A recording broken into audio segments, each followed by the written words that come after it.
Macrame with Miss Aliya. We are on week 4 of our 5-week macrame project.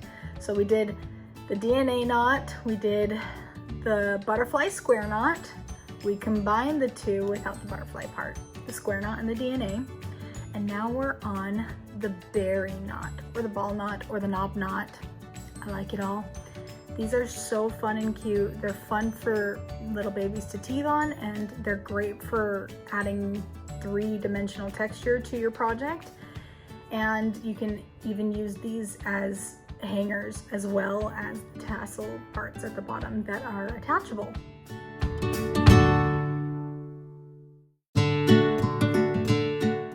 Let's get started. Okay, so the pieces for this one are gonna be a little bit longer. So what you're gonna do is you're gonna take the 2 short pieces in the middle and you're gonna match up your cord to those pieces, elongate it all the way down, all the way up to the ring so you can get the length and a little bit past where the loop would go over. And we're gonna measure this instead of 3 times like usual, 4 times. So measure that a 4th time and then cut that end right there, and then measure that piece again so that you can have 2 pieces that same length. Again, this is longer than the other ones because every time you roll one of the knots or roll one of the berries, it's gonna shorten your middle cord. So we don't want this tassel or this tentacle to be shorter than your other tentacles. So we need to give ourselves a little bit more to work with. So this time you will still divide it into thirds though, still, not fourths.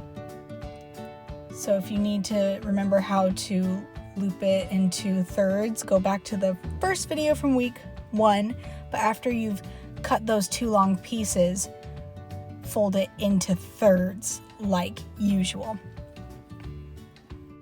So you've bent these pieces that are gonna go through, and remember that you want your shorter piece to be, your shorter pieces will be touching, so you loop it through, and then you want that bar on the bottom, so you're going over the wood ring, and you do it again, and then again, those 2 short pieces should be in the middle and your long pieces on the outside. And you can move your tentacles to the side and clip them up. We're gonna do our square knot that we've learned, the 4s. Go back to weeks 2 or 3 if you want to review that. So as I just showed with my hands, we're going to do a pattern of 3 and 4. These are not hard and fast rules. These are just for the exact measurements for this example that I'm showing you. If you want your berries to be bigger or smaller, or you want the space between your berries to be bigger and smaller, you can adjust this. So I'm going to start right away with a berry on top. So my berries for this are going to be 3 knot sizes. And again, I like to count the little bars on the side of the square knots to know how many knots I've done. So we're gonna do 3. And we're gonna wait for 3 bars. So I'm gonna count.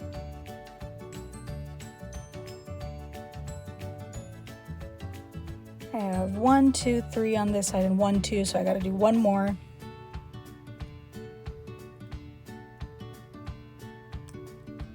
Now it's even. So now what I'm gonna do is I'm gonna widen this hole right here, and I'm going to shove all of the cords through there. You can use a bobby pin if that's easier or something. Just be careful, don't stab yourself. I have nails, so I'm able to shove these cords through this little hole. Go ahead and shove all these through, and then you're going to pull it tight. And there's your berry. Make sure your short pieces are in the middle when you tighten everything up.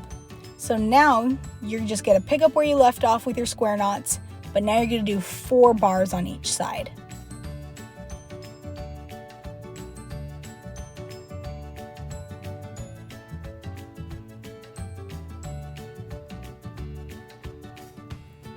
So I have my 4 bars.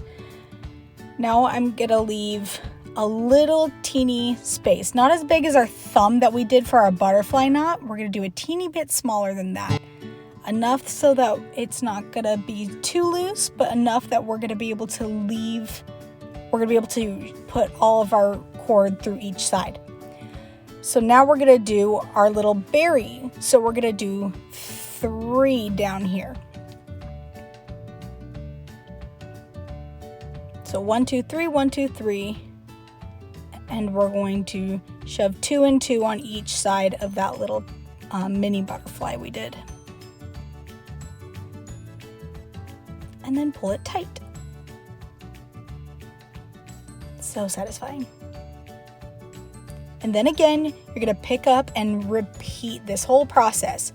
So again, for this sizing of my berries and the sizing of how far away I have, I'm doing 4 in between each berry and 3 for the berry itself, and then leaving a spot. You don't count the little gap you make. 4 and 3. And then we stabby in there. If you want to use a bobby pin, what you can do is put the bobby pin all the way through the cord and then shove the 2 ends of the bobby pin through, and then it'll literally pull the whole cord in through.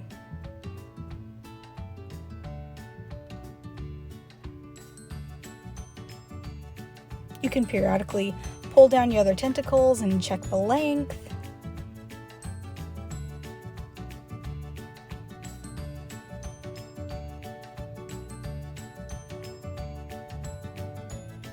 So here I'm deciding that I want to end on another berry to make it a little bit longer. If you aren't sure if you think it's gonna be too long to do another berry or whatever you are feeling, it's up to you. It's your personal creativity. You can just finish it with the square knot all the way down. I want to add another berry because I really like the berries. And then I did a little bit further down so that the berry wasn't too close to the tassel. And again, none of these are hard and fast rules, but you did it! And with that one done, you finished 4 weeks. Join us next week and we're gonna finish this project off with the tassel ends with the attachable loops. Excited to see you next week. Remember to like, subscribe, and to tell your friends to join.